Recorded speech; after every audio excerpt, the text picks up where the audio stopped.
Élisabeth II n'a eu qu'un grand amour dans sa vie, son mari, le duc d'Édimbourg. Elle est tombée amoureuse de ce dernier à seulement 13 ans alors qu'il était âgé de 18 ans.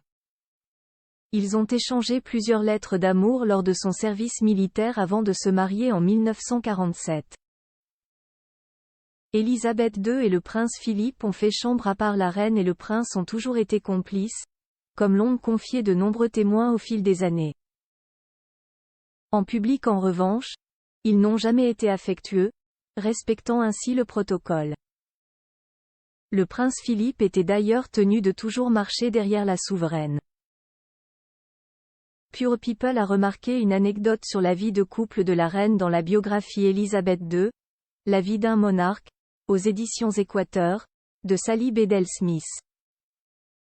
Dans ces pages, on découvre que le prince Philippe et son épouse ont toujours fait chambre à part. Est-ce parce qu'il évitait au maximum de passer du temps ensemble? Pas du tout. En réalité, ils respectaient simplement le protocole.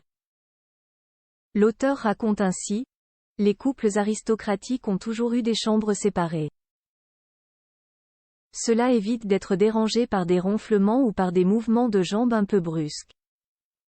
Puis quand on se sent à l'aise, on peut parfois partager sa chambre. C'est agréable de pouvoir choisir. Ainsi, la reine et le prince avaient chacun leur propre chambre. Les deux pièces étaient reliées par une porte communicante. Élisabeth II et le prince Philippe, unis jusqu'à la mort. Rappelons que le prince Philippe et Élisabeth II se sont mariés en 1947.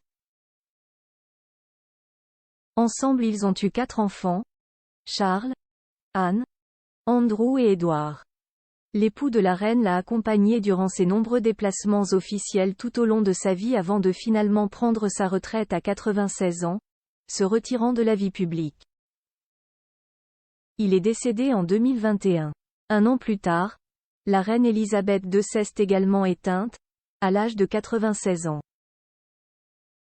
Elle devrait être enterrée aux côtés du prince Philippe dans le domaine du château de Windsor.